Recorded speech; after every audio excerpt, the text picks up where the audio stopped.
Halo warga Kristus dan Shalom.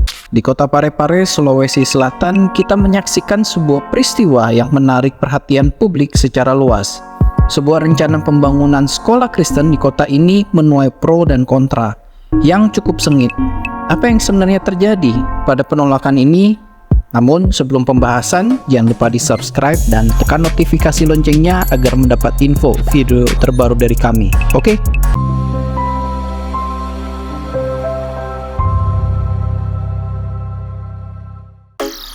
Di Parepare, sebuah kota yang terkenal dengan pesona lautnya, kini menjadi pusat perhatian karena polemik pembangunan sekolah Kristen. Rencana pembangunan sekolah ini mendapat persetujuan dan tidak persetujuan dari sebagian masyarakat. Namun, apa yang sebenarnya terjadi dari penolakan tersebut? Yuk, kita bahas.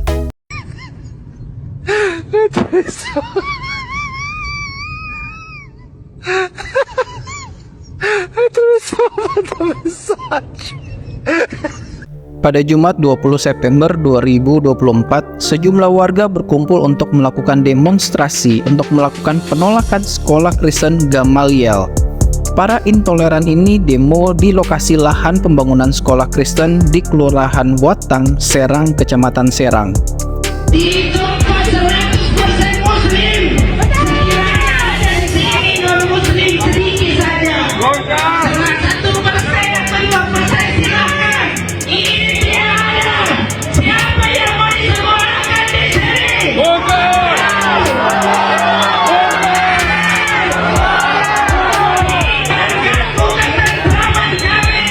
Ormas yang mengatasnamakan Forum Masyarakat Muslim Parepare merasa keberatan atas pembangunan sekolah Kristen di daerah tersebut.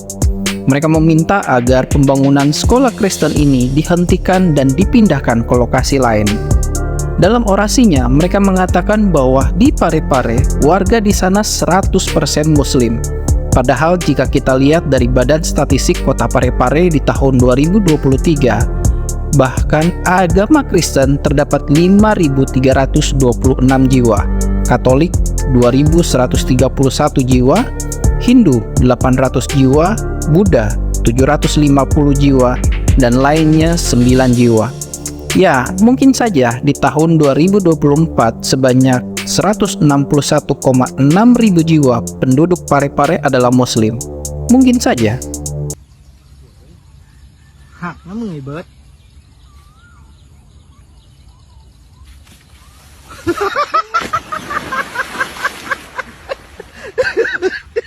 Bukan hanya massa saja yang menolak, pemerintah daerah ikut turun tangan untuk menolak pembangunan sekolah Kristen di Parepare. Pada rapat dengar pendapat di dalamnya ada Ormas Forum Masyarakat Muslim Parepare dan DPRD Parepare memutuskan untuk menolak sekolah Kristen Gamaliel. Pada hari ini, setelah melihat aspirasi yang disampaikan oleh berbagai forum, yang kedua adalah dasar masukan dari beberapa anggota DPRD Kota Parepare dan pertimbangan tenaga ahli, maka kami dalam rapat dengar pendapat ini memutuskan menolak pendirian sekolah Kristen Gamaliel. Allahu Akbar. Allahu Akbar. Itu yang pertama. Keputusan pertama.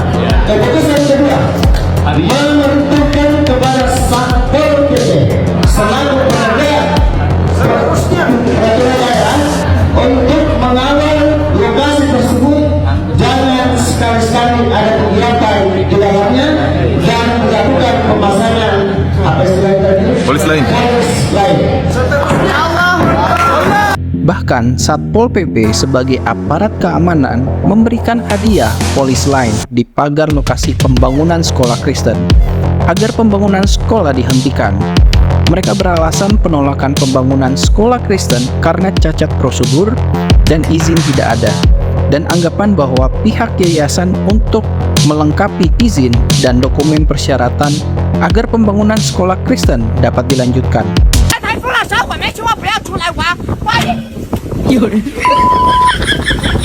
刚刚我跟你们说的，这个飞了，我现在飞的是小问题，如果是大问题的话，我们整个人都会炸。哎呦我的妈！ Menurut Sinta, Wakil Ketua Yayasan Pendidikan Kristen Gamaliel, penolakan terhadap pembangunan sekolah tersebut tidak berdasar karena pihaknya telah melengkapi semua izin yang diperlukan. Padahal Sinta mengatakan tidak berani membangun sekolah Kristen jika tidak ada izinnya. Dan tambahannya, tidak ada maksud lain untuk mendirikan sekolah Kristen karena alasan pendidikan. Saya mewakili dari pihak Yayasan Gamaliel Pare selaku kuasa hukum yayasan sudah mengantongi, sudah ada izin. Intinya perizinannya sudah lengkap, baik amdalari maupun PLKL-nya sendiri. Termasuk semua item-item yang Semua diperlukan. item sudah. Tinggal bagaimana untuk pembangunannya ini kan kita butuh bangunan biar izin untuk dari dinas pendidikan sendiri itu bisa dilengkapi karena anak yang naik kelas 5 nanti harus membutuhkan nomor induk siswa.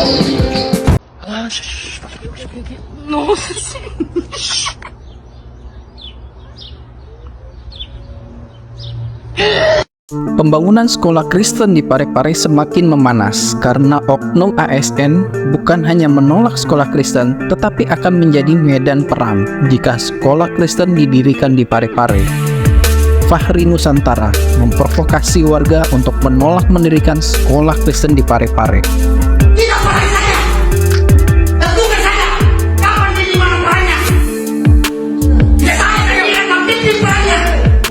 Tidak dia aja. Siapa menang? Ya. Kita jadi ngampoko ini Parepare. Saya ini ketua FPI. Laskar akan turun di sini 1000. Sepertinya suaranya tidak asing dengan kumpulan pendemo tadi. Pada Sabtu 28 September 2024 beredar sebuah video Fahri Nusantara sedang mengadakan pertemuan di Cafe Alia. Bukannya santai minum kopi, kadrun satu ini malah mengajak perang.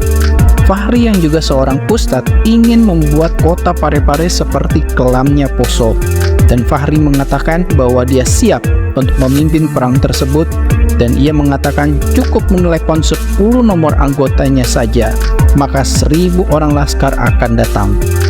Aksi tersebut mendapat respon dari beberapa orang di Parepare yang sudah tidak tahan atas congornya Bang Fahri. Kami melaporkan lelaki atas nama Fahri SIP alias Fahri Nusantara atas tindakan provokasi, pengancapan, dan penghasutan yang dilakukan kemarin di acara salah satu acara diskusi yang dilaksanakan di Cafe Alia. Pada intinya potongan video yang beredar itu sudah sangat bisa untuk menangkap lelaki Fahri ini karena telah mengancam kerukunan dan perdamaian di kota Parepare karena ingin menjadikan Parepare seperti Poso. Jadi kami sebagai lembaga bantuan hukum Ansor dan beberapa lembaga, ada HMI, ada DMKI, ada IPM dan dari mana Jol, sepakat untuk melaporkan agar Fahri Nusantara ini diberikan efek jera dan bisa ditangkap segera karena ini merupakan provokasi dan juga bisa berdampak ke kota Parepare yang selama ini sudah damai, tapi gara-gara satu oknum ini ingin menyebarkan kebencian, ingin membuat perang dan sebagainya, akhirnya kami merasa perlu untuk melaporkan.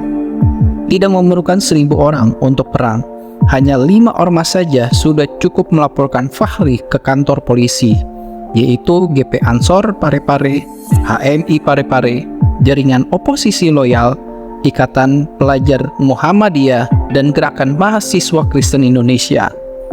Mereka melaporkan Fahri atas tindakan provokasi, pengancaman, dan penghasutan.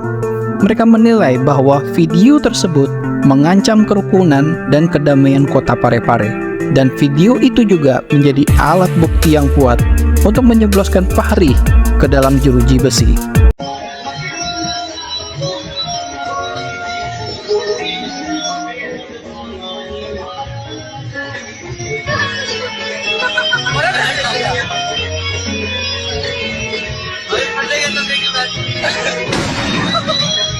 Untuk pemerintah serta ASN yang intoleran di Parepare, ingat Pak dan Ibu, gaji kalian juga berasal dari 5.000-an orang Kristen, 2.000 jiwa orang Katolik, 800 jiwa orang Hindu, 750 jiwa orang Buddha, dan 5 jiwa orang Konghucu. Sampai di sini dulu pembahasan kita tentang penolakan sekolah Kristen di Parepare. Tetap beriman kepada Tuhan Yesus. Tuhan Yesus memberkati dan keep on fire.